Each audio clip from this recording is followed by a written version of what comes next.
Mereka mungkin bisa menafikan siapa yang menurunkan Al-Quran.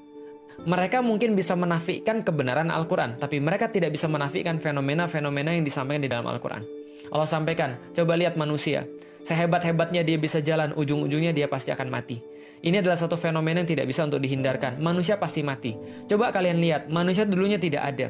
Tapi kemudian dia tiba-tiba menjadi ada. Dan kadang-kadang sampai sekarang ketika saya ngeliat anak saya, kadang-kadang saya lagi mikir, saya terus melamun, saya bilang, kok bisa ya? Ada dari tidak ada, terus kemudian tiba-tiba jadi kayak gini.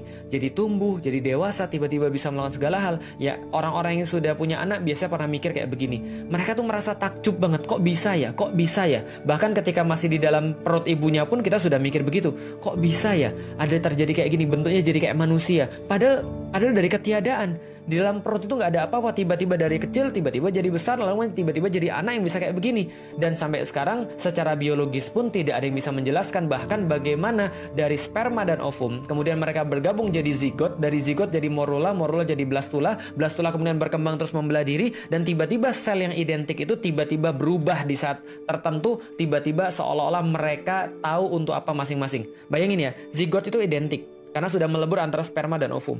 Kemudian setelah melebur mereka jadi morula. Morula itu semacam kayak bola-bola sel gitu. Lalu jadi blastula dan seterusnya. Dan itu membelah terus, itu kan identik sama selnya. Karena membelah diri. Dan sel-sel yang sama itu tiba-tiba nggak tahu siapa yang nyuruh. Kamu jadi tulang, kamu jadi otak, kamu jadi jantung, kamu jadi mata, dan sel-sel itu berubah semua sesuai dengan fungsinya masing-masing dan penempatannya tepat di situ.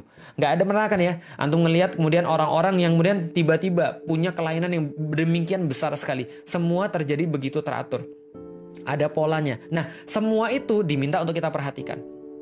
Bagaimana kemudian bumi ketika kering? Tiba-tiba Allah turunkan air, tiba-tiba muncul kemudian tanaman-tanaman dari bawahnya yang bahkan kita nggak pernah lihat bijinya ada di mana. Allah sampaikan, begitulah Allah menghidupkan manusia nanti kelak ketika nanti di yaumil kiamat. Oh, kita jadi tahu dari hal-hal yang kelihatan, dari hal-hal yang kemudian kita nggak bisa nafikan, dari hal-hal yang kita lihat sehari-hari. Allah coba bawa kita untuk berpikir apa kekuasaan Dia, bagaimana yang bisa Dia lakukan. Coba kalian lihat langit tanpa tiang. Coba kalian lihat langit tidak ada retak-retaknya. Coba kalian perhatikan sekali lagi langit itu. Coba kalian perhatiin sekali lagi, ada nggak kekurangannya?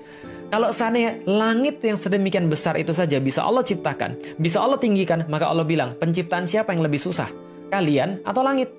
Kalian atau bumi? Kalian atau segala sesuatu alam semesta yang kalian lihat? Dan kalau kalian merasa hebat, kalian tahu nggak? Sudah berlalu sebelum kalian orang-orang yang hebat yang mereka semua harus tunduk mengakui kehebatan satu zat yang lebih tinggi daripada mereka. Kalian coba jalan-jalan lah. Kalau nggak percaya, lihat bagaimana kaum-kaum dulu lebih hebat daripada kalian dan mereka semua ambruk di hadapan kekuasaan yang maha hebat itu.